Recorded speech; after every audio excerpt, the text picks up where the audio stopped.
어제 전교인 야유회가 있었는데요. 비가 보슬보슬 내리는 가운데 은혜로운 시간을 가질 수 있어서 감사합니다. 남전도 회장님과 좀 통화하며 고민을 했는데요. 비가 온다는데 가야 되나 말아야 되나. 그런데 결론은 비가 와도 간다는 것이었습니다. 이 비를 그래도 피할 수 있는 정자가 있으니까 비가 오더라도 우리 가자 해서 갔는데 참 좋았습니다. 저도 여기가 비가 보슬보슬 내리는 산중의 정자에서 밥을 먹는데 얼마나 분위기가 좋은지, 그리고 비가 안 오면 건강한 분들 산행 다 가고 건강 안 좋은 분들만 남아 계시게 되는데, 비가 오니까 아무도 도망을 못 가고 다 거기 둘러앉아가지고 밥도 같이 먹고 이야기도 나누고 게임도 할 수 있어서 더 좋았다는 생각도 또 들었습니다.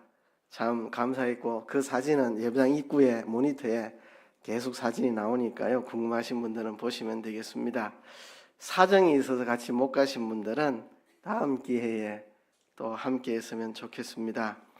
장로님들께서 이 과일과 선물도 찬조해 주시고 그래서 풍성한 야외가 되었고, 또 다른 교회 권사님 두 분이 매일 우리 교회 새벽 기도를 오십니다. 이 동네에 사시고 계셔서. 그래서 그분들이 떡과 금빵을 또 찬조해 주셔서 더 풍성한 야유회였습니다. 또 새로 오신 분들이 참여를 하셔서 더 뜻깊은 야유회가 되었는데요. 작년 야유회 때는 우리 남상진 전도사가 있어가지고 재밌는 게임을 진행해 주었는데, 이제는 목회를 나가고 없어서 제가 대신 미흡 하나마 좀 흉내를 내봤습니다. 잘 못하지만 또 성도들이 유익하고 재밌었다고 평가를 해주셔서 감사합니다. 모든 것이 은혜롭고 풍성한 야유회였는데요. 제 마음에 2%또 부족한 점이 느껴져서 오늘 그것을 설교 제목으로 삼았습니다. 바로 나눔과 노출입니다. 몇몇 분들이 옛날에 야유회 가면 보물찾기를 했는데 보물찾기를 요즘은 안 해서 아쉽다 이렇게 하셔서 내가 보물찾기를 해야 되겠다 생각을 했는데, 이 연세 많은 분들이 보물찾기 하다가 넘어져가 다치면 위험합니다. 그래서 제자리에서 할 수 있는 보물찾기를 제가 준비를 했는데요. 마침 비가 와서 어차피 보물찾기 하러 다닐 수도 없는 상황이라 하나님이 저한테 그런 마음을 주신 것 같습니다. 제자리에서 할 수 있는 보물찾기. 제가 여러 가지 선물을 준비하고 제비를 뽑아 당첨된 분들에게 선물을 가져가게 했는데요. 그냥 가져갈 수 없고 그 제비 뽑은 데에 적혀 있는 미션을 수행을 해야만 그 선물을 가져갈 수 있었습니다. 찬송 부르기 이런 거는 딱 2장밖에 안 넣습니다. 여러분 힘들어 하실 줄 알고 그런 건 2장밖에 안 넣고, 성경 퀴즈 풀기 이것도 1-2장밖에 안 넣습니다. 대부분은 옆 사람 칭찬하기, 가족 자랑하기, 기도 제목 말하기, 감사 제목 말하기, 덕담 한마디 하기, 이런 내용들을 많이 집어넣었습니다. 왜 그런 내용들을 많이 집어넣느냐 하면, 나눔을 통해서 서로가 어떤 상황에 있는지, 어떤 생각을 하고 있는지, 어떤 감정을 가지고 있는지 서로를 노출시켜가지고 서로를 더 알아갈 수 있는 그런 시간을 가지려는 의도로 그런 미션을 적어 놓았습니다. 우리가 크지 않은 교회에서 신앙생활을 하고 있지만 서로 잘 모를 수가 있고, 또 오래 신앙생활을 했어도 말 안 하면 서로 모르는 이야기들이 있을 수 있고요.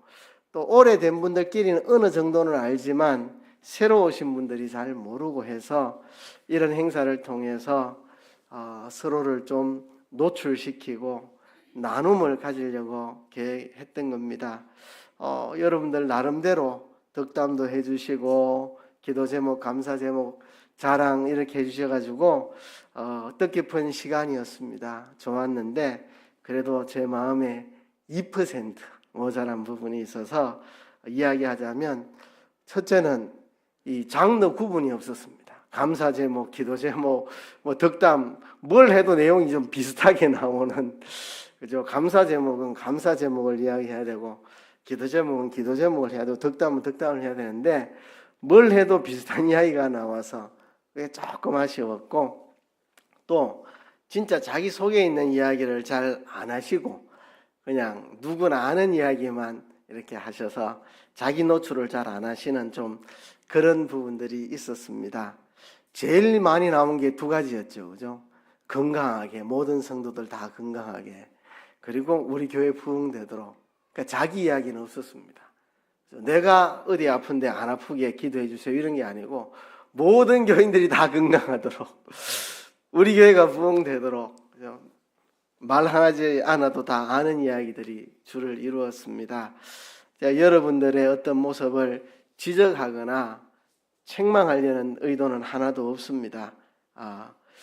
잘 안 되리라는 것을 예상하고 제가 했던 거고요. 그냥 그대로 제가 받아들이고 그 자리에서 아무 이야기 안 했던 이유가 사실 여러분들의 개인적인 문제라기보다는 우리 전체적인 문제입니다. 유교적 문화에 익숙해가 그렇습니다. 유교적인 문화에 익숙해가지고 예수를 믿고 그리스도인이 되었지만 여전히 유교 문화에 익숙해가지고 유교가 다 나쁜 건 아니고 유교가 좋은 점도 있습니다. 우리에게 예절을 가르쳐주고 뭐 여러 가지 유교가 우리에게 유익한 면도 있는데 또 이 유교적인 문화가 비기독교적인 부분도 많이 있습니다. 그래서 우리가 유교적인 문화에 너무 익숙해 있는 여기서 벗어나야 되는데 이게 잘 안 되죠. 그리고 또 한국적인 문화 때문일 수도 있습니다. 이 서구 사회에 가면 자기의 의견을 발표하거나 자기의 감정을 발표하는 데 사람들이 대단히 익숙합니다. 근데 한국인들은 그게 잘 안 돼요. 중국에 가보면 중국인들도 자기의 생각이나 의견을 노출하는 것을 잘하는 편입니다. 근데 조선족은 그게 잘 안 돼요. 우리하고 똑같아요. 중국에 살아도 조선족들은 우리하고 똑같이 속 이야기를 잘 못합니다. 이게 한국적인 문화 때문일 수도 있고 또 경상도라는 이 지리적 특성 때문에 그럴 수도 있습니다. 이 한국 사회에 살아도 서울에 가면 사람들 의견 발표 잘해요. 경상도에 오면은 잘 안 해요. 이 지역적인 특성일 수도 있고요. 또 교육의 문제일 수 있습니다. 요즘 들어서 이제 교육 방식이 많이 바뀌어가지고 발표하고 토론하고 이런 학습 방법을 많이 사용하는데 옛날에는 그렇지 않았죠. 그냥 일방적으로 교사가 주입시키는 그런 교육 방법을 많이 했기 때문에 내 감정과 의견을 발표하는 게 익숙지 않을 수 있습니다. 또 마이크 앞에 서면은 어려울 수도 있습니다. 그날 마이크를 들지 않았지만 마이크를 드나 안 드나 대중들 앞에서 말하는 게 마이크 앞에 갖다 대는 거나 똑같은 건데요. 마이크 앞에 서는 습관이 안 돼 있기 때문에 평상시에는 나눔과 노출을 잘하는데 왠지 마이크 앞에만 서면 안 되는 그런 현상일 수도 있고 이렇게 다양한 이유가 있기 때문에 제가 나눔과 노출이 잘 안 되는 것에 대해서 여러분들을 지적하고 싶은 이야기는 없습니다. 지적하고 싶은 그런 마음은 없고 다만 우리가 좀 더 나눔과 노출을 잘 할 수 있었으면 좋겠다. 2% 부족한 것을 좀 더 채우자는 뜻이지 뭐 여러분들을 판단하거나 공격하거나 정죄하려는 의도는 전혀 없습니다. 그냥 우리의 부족한 점들을 좀 더 개선을 하고자 하는 뜻으로 오늘 말씀을 전합니다. 사람이 친구가 되기 위해서 여러분 무엇이 필요합니까? 사람들이 어떤 과정을 통해서 친구가 됩니까? 어떤 사람은 10년을 같이 지내도 친구가 안 되는 사람이 있고 1시간만 같이 있어도 친구가 되는 사람이 있습니다. 왜 그렇습니까? 친구가 된다는 것은 공유하는 것이 생길 때 친구가 됩니다. 뭔가 서로 공유하는 게 있어야 친구가 됩니다. 친구가 된다는 것은 공유하는 것이 많아지고 커지고 늘어나는 것을 친구가 된다고 말합니다. 지나온 삶을 같이 공유하고 나는 이렇게 살아왔어요. 그렇게 살아왔습니까? 나는 이렇게 살아왔습니다. 어제 또 어떤 새로 오신 분이 계셔서 한 30분 대화를 나눴는데 본인이 살아온 인생 여정을 저한테 이야기를 하더라고요. 그래서 저도 제가 살아온 제 인생의 여정을 똑같이 그분에게 이야기를 해드리고 서로 그렇습니까? 벌써 공유하는 게 생기잖아요.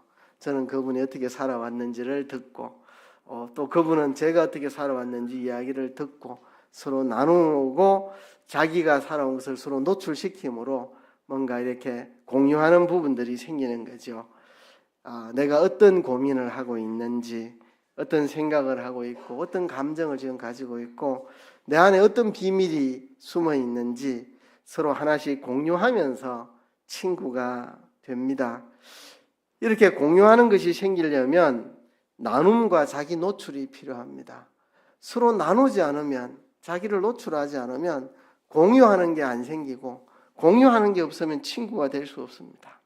나눔과 노출이 없으면 10년을 같이 지내도 친구가 안 되고, 나눔과 노출이 잘 되면 1시간을 서로 대화를 해도 친구가 될 수 있는 겁니다. 갈등과 분쟁과 다툼이 생기는 것은요, 서로 달라서가 아닙니다. 여러분 친한 친구 한번 생각해 보세요. 여러분하고 똑같은 사람들입니까? 전혀 그렇지 않을 겁니다. 저도요, 저하고는 생판 다른 사람하고 친하게 지내는 사람들이 있습니다. 성격도 다르고 뭐 모든 게 내하고 너무 극과 극으로 다른데 친하게 지내는 친구들이 있어요. 비슷해서 친구가 되는 게 아니고 서로 나누고 노출하면서 서로 공유하는 게 생기고 그래서 친구가 되는 겁니다. 갈등하고 분쟁하고 다투는 것은 달라서 그런 게 아니고요. 서로 이해하지 못해서 갈등하고 분쟁하고 다투는 겁니다. 똑같은 행동을 내가 전혀 모르는 사람이 하면 저런 짓을 할 수가 있나 이렇게 분노하지만 내가 정말 잘하는 사람이 그래 할 때 그 사람이 그렇게 행동한 거는 이런 그의 성장 배경 때문에 그렇게 한 거니까 이해할 수 있어. 그분이 이렇게 행동한 거는 이런 그의 형편과 사정 때문에 그런 거니까 충분히 그건 이해가 돼. 이해하고 품어줄 수 있는 거죠. 서로 나눔과 노출을 통해서 공유하는 것이 많으면 웬만하면 다 이해가 됩니다. 그 이해가 안 되니까 서로 갈등하고 분쟁하고 다투는 거죠. 왜 서로 이해를 못합니까? 왜 친구가 되지 못합니까? 서로 알지 못해서 그렇습니다. 그 어떤 환경에서 자라났는지, 어떤 인생 역정을 거쳤는지, 지금 어떤 고민과 갈등 속에 있는지 서로 모르다 보니까 오해가 생기고 갈등이 생기고 분쟁이 생기고 다툼이 생기는 겁니다.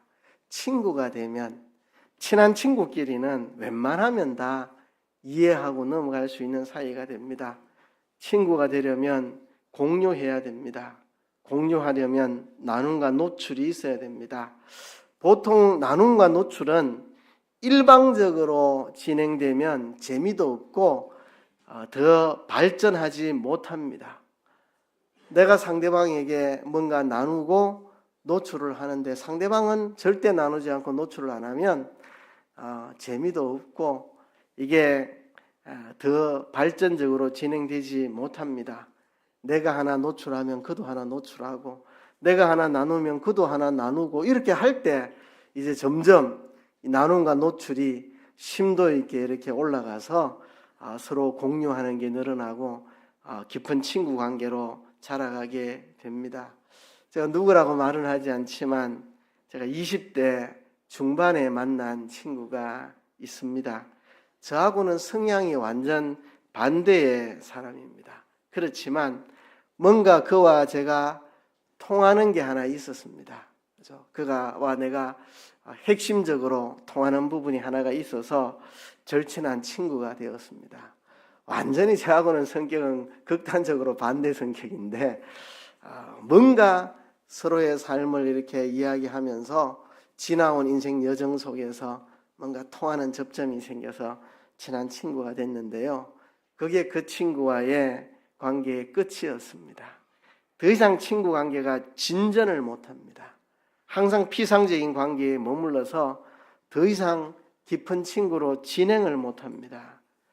늘 만나면 농담도 하고 장난도 잘 치고 일상적 이야기를 그분은 잘 했습니다. 그런데 속 이야기를 절대 하는 법이 없습니다. 자기 생각을 밝히지 않습니다. 그냥 객관적인 사실은 이야기하지만 자기의 속 이야기를 절대 꺼내지 않습니다. 만나서 1시간 대화하면 저만 바보가 됩니다.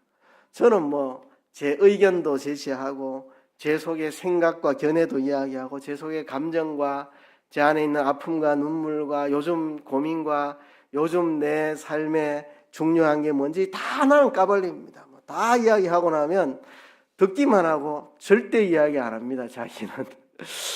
그러니까 이게 반복이 되니까 늘 나 혼자 나누고 나 혼자 노출하고 그분을 항상 뭔가 가로막고 있고 그냥 객관적인 세상 이야기는 잘합니다. 요즘 뭐가 유행한다.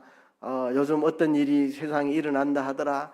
그런 이야기는 많이 하지만 자기의 생각과 감정을 이야기하는 것은 절대로 안 합니다. 그러니까 늘 나 혼자 바보가 되고 나 혼자 내 속에 있는 것을 다 드러내서 이야기하고 요즘 내가 이런 고민이 있다. 요즘 우리 가정에는 이런 게 기도 제목이다.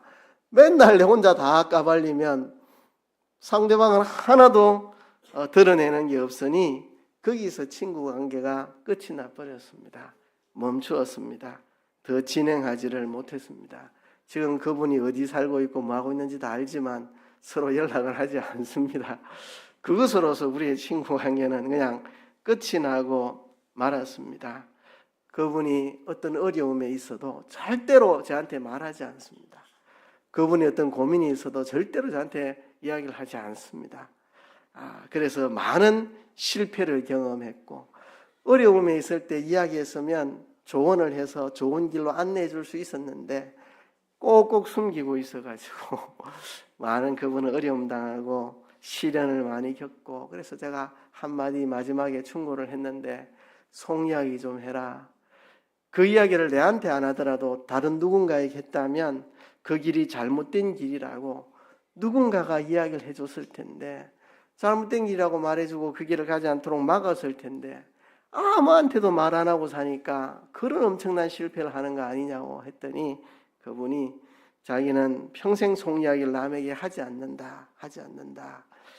그게 좋을 때도 있고 이렇게 때로는 큰 실패를 당하게도 만들고 하는데 자기의 삶의 그거는 습관이다. 절대 속 이야기를 하지 않는다. 물론 그분 나름대로의 이유는 있습니다.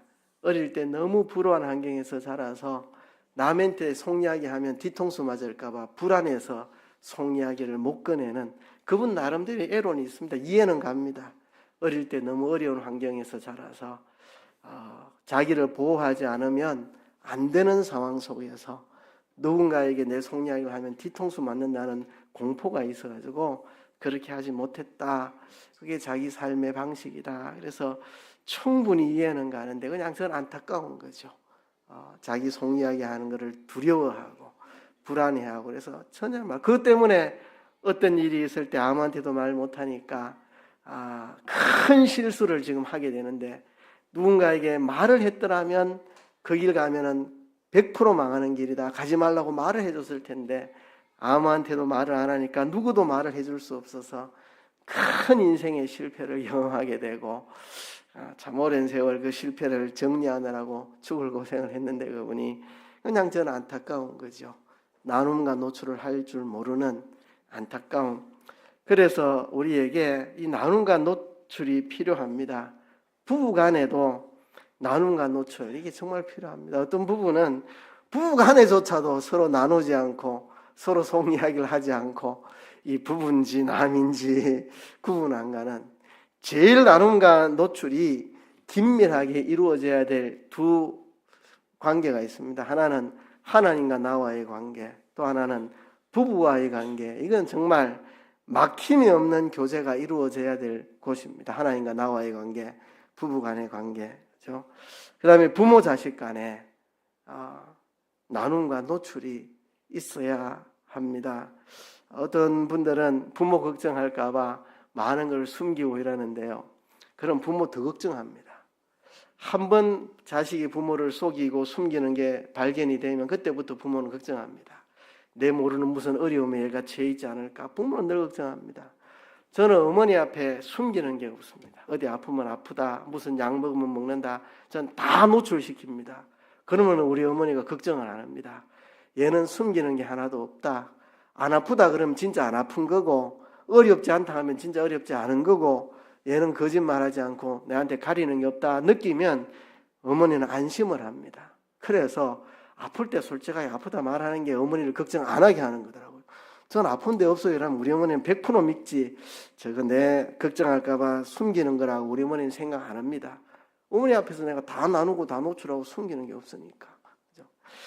그래서 이 부모 자식 간에 나눔과 노출이 있어야 되고 성도들 간에도 서로 나눔과 노출이 있어야 됩니다. 오늘 제가 본문을 읽었는데요. 이 본문에 보면 예수님이 제자들에게 조금도 숨기지 않고 예수님의 감정과 경험, 예수님이 지금 당한 위기, 이런 것들을 예수님이 그대로 제자들에게 노출하는 이런 모습을 보면서 이게 바로 예수님이 원하시는 삶의 모습이구나.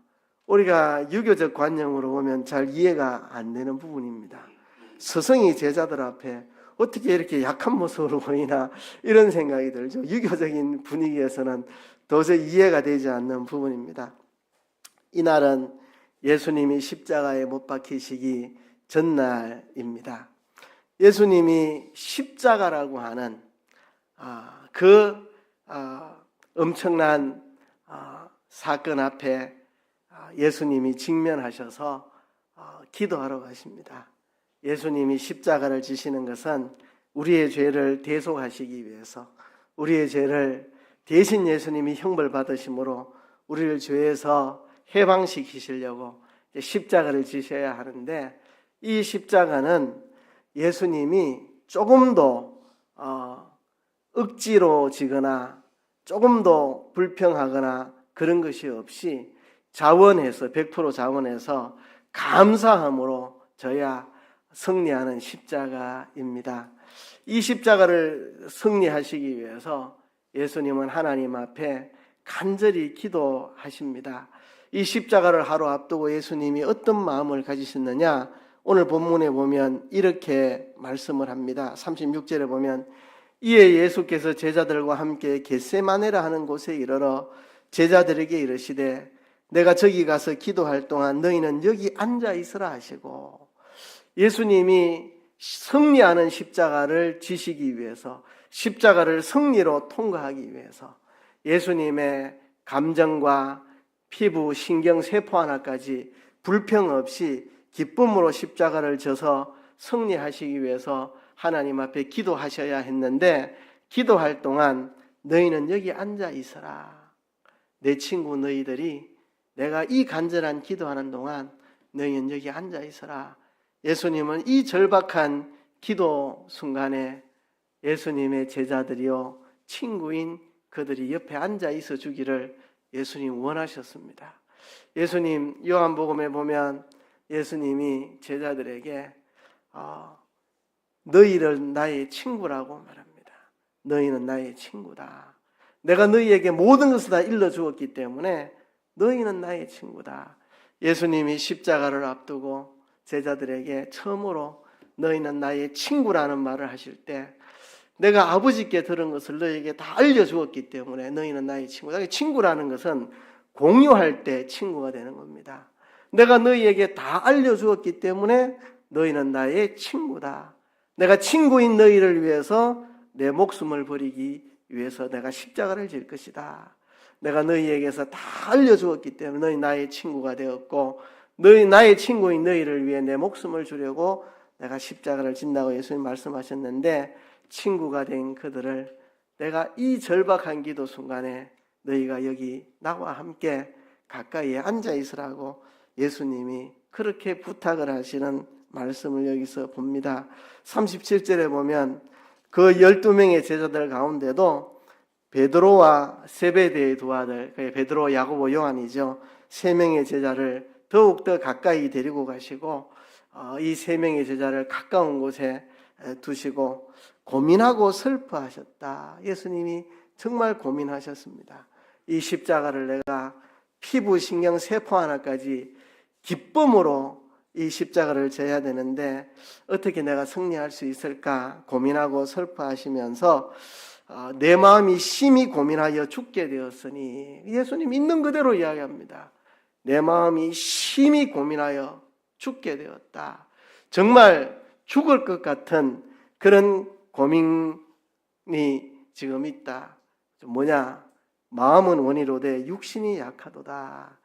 39절 끝에 보면 39절이 아니고 41절 끝에 보면 마음에는 원이로되 육신이 약하도다. 이거는 예수님의 제자를 가리킨 말이 아니고 예수님 자신을 가리킨 말입니다. 내 마음에는 원하지만 십자가 지기를 소원하지만 내 육신이 연약해서 이것 때문에 지금 예수님은 고민하고 슬퍼하시고 내 마음이 심히 고민하여 죽게 되었다. 마음으로는 내가 원하지만 연약한 육신 때문에 이 십자가를 어떻게 승리로 통과할 것이냐. 내가 정말 고민하여 죽게 되었다는 거죠. 그러니 너희는 여기 머물러 나와 함께 깨어 있으라. 내가 지금 이렇게 고민하며 기도하고 있으니까 너희는 지금 내 옆에서 나와 함께 깨어 있으라. 내가 지금 마음은 원이로되 육신에 약하여 내 마음이 고민하여 죽게 되었다. 그 구체적인 내용은 39절에 나옵니다. 예수님께서 얼굴을 땅에 대시고 엎드려 기도하시는데요. 아버지여, 만일 할만하시거든 이 잔을 내게서 지나가게 하옵소서.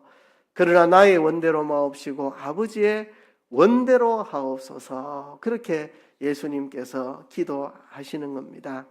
내가 이 십자가를 피할 수만 있다면 내가보다도 더 십자가를 잘 질 수 있어서 누군가 나 대신 승리로 이것을 할 다른 사람이 있다면 이 잔이 내게서 지나가게 하옵시고, 그러나 그럴 수 없다면 내가 져야 될 십자가라고 한다면 하나님 원대로 내가 이 십자가를 지겠습니다 하고 예수님이 아버지 하나님 앞에 기도하는 거죠.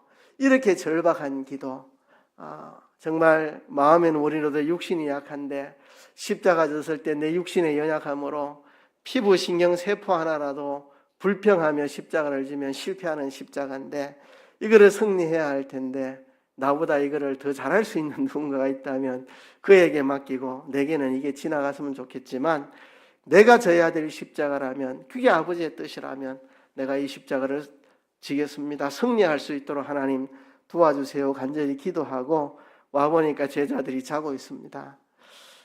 너희들이 한시 동안도 나와 함께 깨어 있을 수 없느냐. 시험에 들지 않도록 깨어 기도해라. 내 마음에는 원이로되 육신이 약하다. 너희들이 나와 함께 기도하라.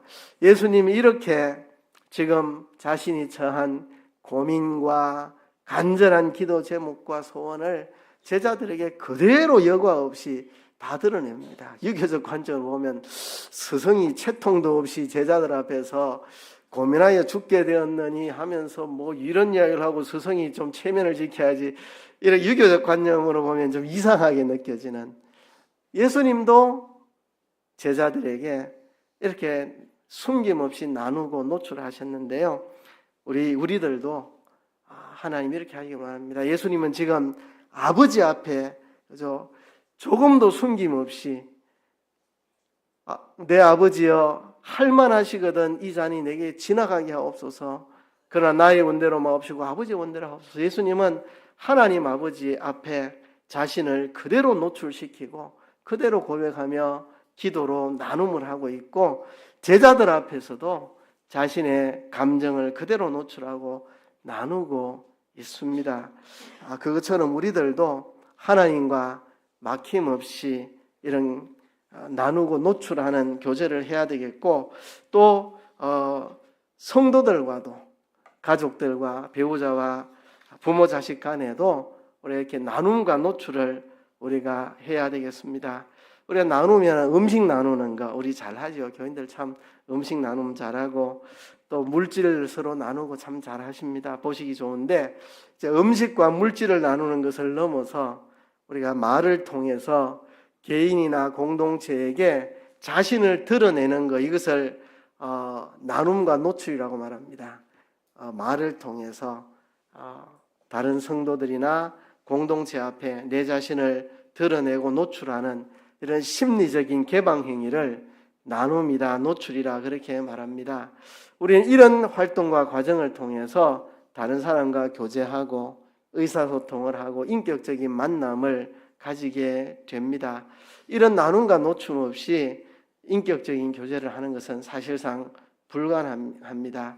근데 이 나눔과 노출은 표면적인 것부터 시작해가지고 내면 속으로 심층적으로 깊은 수준으로 발전해 나가는 것입니다. 흔히 이제 이렇게 이야기를 하죠. 피라미드를 그려놓고 낮은 수준의 나눔부터 높은 수준의 나눔까지 상투적인 수준이 있습니다. 이거는 그냥 상투적으로 서로 나누는 겁니다. 진지 드셨습니까? 이런 거죠. 오늘 날씨가 참 좋지요? 뭐죠? 아이고, 날씨가 많이 더워졌네요. 안녕하세요. 밤새 잘 주무셨습니까? 진짜 저 사람이 밤새 어디 폭격이나 맞았을까 걱정해서 하는 말이 아니고, 진짜 밥 굶었을까 식사하셨습니까 하는 게 아니고, 그냥 관습에 따라 문화에 따라서 상투적으로 하는 말입니다. 식사하셨습니까? 이렇게 묻는데, 예, 제가 오늘 밥 한 그릇에 콩나물하고 자세하게 이야기하면 좀 불편합니다. 내가 자세하게 알고 싶어서 하는 게 아니고, 그냥 우리 한국 문화가 만나면 식사 잘 하셨습니까? 묻는 건데, 너무 상세하게 설명하면 당혹스럽죠, 그죠? 그냥 우리가 분위기 어색해지지 않으려고 상대방을 말 안 하고 있으면 좀 무시하는 것 같으니까, 말 안 하고 있으면 예의 없어 보이니까 그냥 상투적으로 그냥 관습과 문화에 따라서 묻는 겁니다. 잘 주무셨습니까? 식사는 하셨습니까? 이렇게, 그죠? 그냥 잘 주무셨으면 예, 잘 잤습니다. 이러면 되는데, 제가 몇 시부터 몇 시까지 잤는데 몇 시에 깨어나 이렇게 복잡하게 말하면 오히려 그게 어색하죠. 그죠? 상투적인 대화를 먼저 하는 겁니다. 이것도 필요합니다. 서로 잘 모르는 사이에서는 이 상투적인 대화에서부터 이제 더 깊이 들어가는 겁니다. 이것도 대단히 필요한 겁니다. 상투적인 수준의 나눔과 노출. 그죠? 그 다음에 이제 객관적인 수준으로 들어갑니다. 객관적인 수준. 요즘 TV에 이런 뉴스들이 좀 많이 나오대요. 요즘 군인 하나가 얼차려 받다가 죽어가지고 이게 참 화두가 되대요. 맞아요. 요즘 그것 때문에 이야기가 분분하대요. 이런 이야기. 피부가 좀 좋은데 좋은 화장품을 씁니까? 요즘 내가 어느 화장품을 쓰는데 그 화장품 쓰니까 좀 품질이 괜찮고 가격도 싸대요. 그 어디 팝니까? 어디 팔대요? 이런 이야기. 그냥 객관적인 사실 정도 이야기하고 정보를 서로 나누는 이야기 이런 거죠. 요즘 홈플러스 가니까 뭐가 싸게 팝디다 이런 이야기. 어느 시장에 가니까 어떤 채소를 아주 싱싱한 걸 싸게 팝디다 이런 이야기. 또 신앙적으로도 성경에 대한 이야기, 교리에 대한 이야기, 그냥 객관적인 이야기. 성경은 66권인데 구약은 몇 권이고 신약은 몇 권이고 이런 이야기. 성경이 하나님의 예정을 이야기하고 있는데 하나님의 예정이라고 하는 것은 이런 것을 예정이라고 합니다. 성경에 예수님의 대속을 이야기하는데 이런 걸 예수님 대속이라고 합니다. 이렇게 서로 성경적인 지식을, 정보를 주고받는 거, 이런 이제 객관적인 이야기 하는 거, 그죠? 여기까지 올라가는 거.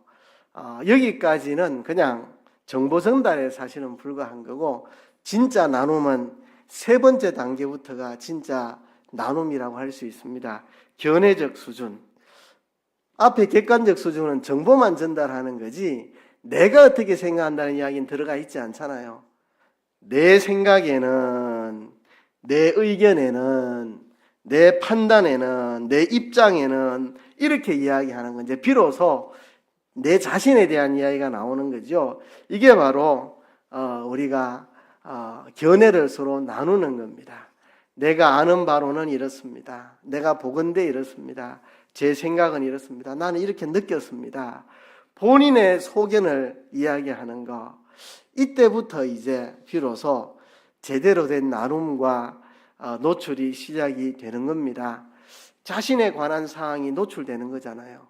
내가 어떤 생각을 하는지, 어떻게 판단했는지, 내가 어떻게 보고 느끼는지 내 안에 있는 것들을 서로 나누는 거죠.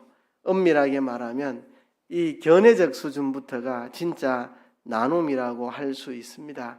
이렇게 우리가 나눌 때요, 우리가 조심스러워집니다. 내 생각은, 내 견해는 이래 말할 때 좀 긴장이 되고, 그죠?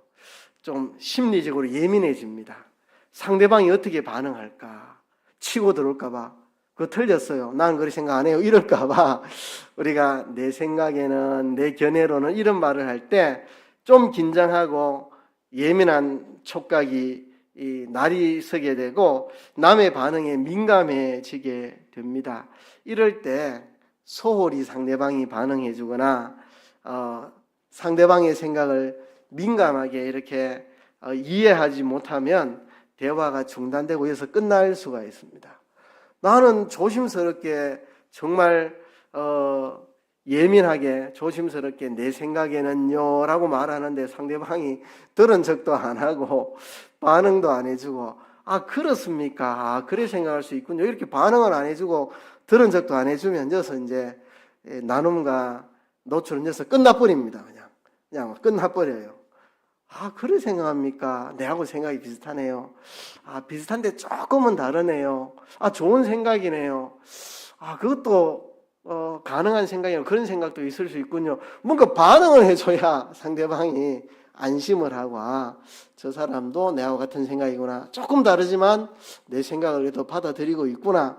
뭔가 이렇게 되니까 이 견해적인 수준에서 상대방이 반응을 잘 해줘야 됩니다. 그렇죠?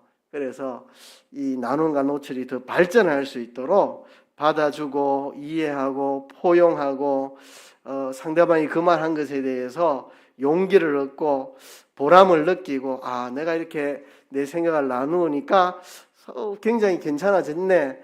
분위기가 어색하지 않고 더 좋아졌네. 더 깊은 나눔으로 들어가도 안전하겠네. 이런 좀 그런 메시지를 상대방이 줘야 돼요. 그래야 이게 서로 나눔과 노출을 더 잘하게 됩니다. 이제 한 걸음 더 나가면 정감적 수준입니다.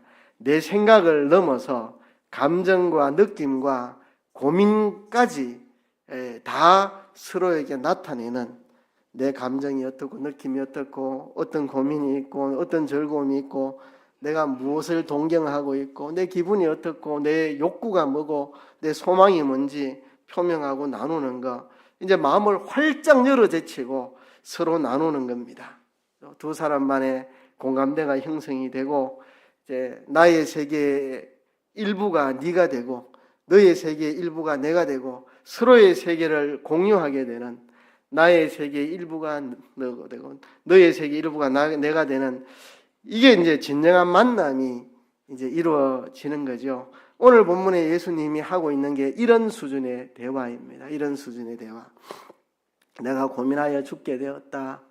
내 옆에 앉아 있어라. 특별히 3명의 제자들 너희들은 내 바로 가까이 와서 나와 함께 깨어 같이 기도를 해달라. 내 마음은 오지만 육신이 약하다.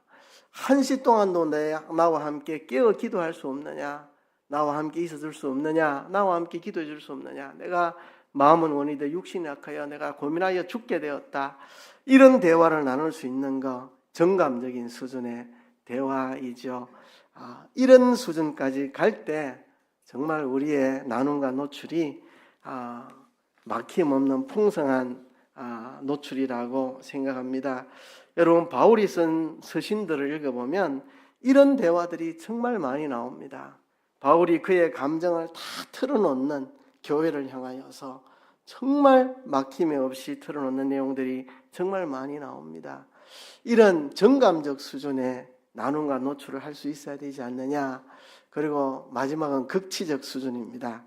이런 극치적인 수준에 나누면 너의 세계가 나의 일부가 아니라 네가 내가 되고 내가 네가 되는 것 같은 그런 극치적인 수준.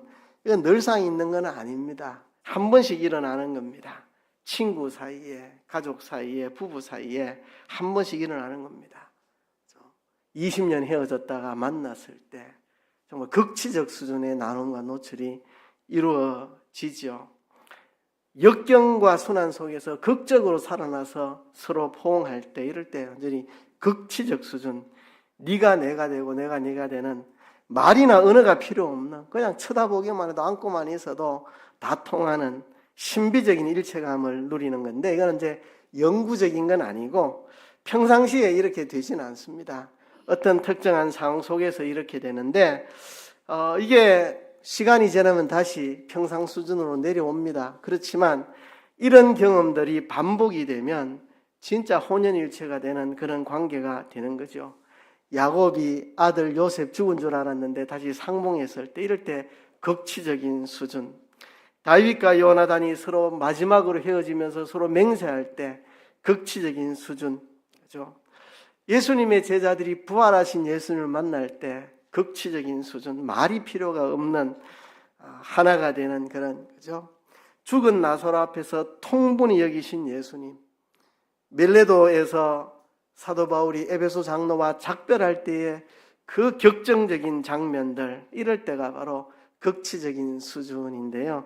일상적으로 있는 건 아니지만 한 번씩 일어나는 거지만, 또 이 시간이 지나면 평상으로 돌아오지만 이런 순간이 자주 일어나면 진짜 둘 사이가 더 깊은 관계로 자라갈 수 있는 거죠. 그래서 오늘 이 피라미드를 통해서 하고 싶은 이야기는, 최소한 견해적 수준에는 가야 나눔과 노출이 일어난다. 최소한 견해적 수준까지 가야 된다. 할 수만 있으면 정감적 수준까지 더 끌어올리면 좋겠다. 그리고 이거는 참 희망사항이지만 극치적 수준까지 한 번씩 경험하면 대단히 좋겠다. 거기까지 가지 않더라도 정감적 수준의 나눔과 노출까지라도 우리가 갔으면 좋겠다. 그죠? 최소한 견해적 수준에서 우리가 시작은 해야 안 되겠느냐 하는 생각들을 여러분들에게 나눕니다. 어제 참 즐거운 시간이었습니다. 성도들과 함께 음식도 나누고 게임도 하고 서로 이렇게 제비에 적힌 대로 칭찬도 해주고 덕담도 해주고 격려도 해주고 기도 제목 감사 제목 나누고 참 좋았습니다. 그러나 2% 부족한 것을 제가 이야기하는 겁니다. 우리 교회 성도들이 서로 나눔과 노출을 해서 서로 더 친밀한 신앙의 친구가 되었으면 좋겠습니다. 여러분, 이곳에서 나눔과 노출을 하지 않고 술집에 가서 나눔과 노출을 하면 그 사람하고 친구가 되고 그쪽 세계로 빨려듭니다. 여러분, 술집에서 나눔과 노출이 일어나지 않고 교회에서 저는 나눔과 노출이 있어서 믿음의 친구들이 생겼으면 좋겠어요. 교회 와서 예배는 드리지만 믿음의 친구는 하나도 없는 외돌토리 성도가 되지 않고, 우리가 다 교회에서 서로 나누고 노출하고 믿음의 사람들이 친구가 되는, 이곳에 나의 가장 좋은 친구가 있는, 엉뚱한 데 가가지고 나누고 노출하고 그러면 엉뚱한 길로 가기 쉽습니다. 잘못된 길에 가가지고 거기 가서 서로 나누고 노출하고 거기 하나가 되면 신앙에서 멀어집니다. 정말 나눔과 노출이 일어나야 될 곳은 바로 교회고, 교회에서 그것이 일어났으면 좋겠습니다. 여러분들이 나눔과 노출을 안 한다는 이야기는 아닙니다. 1대1로 만나면 잘 하시는데 이제 마이크 되면 잘 안 되는 게 이제 문화적인 이유 때문에 는 그렇다고 생각합니다. 우리 교인들이 나눔과 노출을 못 한다는 건 결코 아닙니다. 어떤 유교적 문화 속에서, 한국적인 문화 여건 속에서 마이크만 되면 나눔과 노출이 안 되는 우리의 어떤 그런 것 때문에 그런데요. 우리가 좀 그런 훈련들이 좀 더 잘 되고, 부부 간에도 가족들 간에도 성도들 간에도 좀 이 나눔과 노출을 더 원만히, 더 수준 높게, 더 깊게, 더 넓게, 풍성하게 해서 진짜 믿음의 친구가 되는 저와 여러분 되기를 주의 이름으로 축복합니다. 말씀을 생각하시면서 통성으로 기도하겠습니다. 하나님,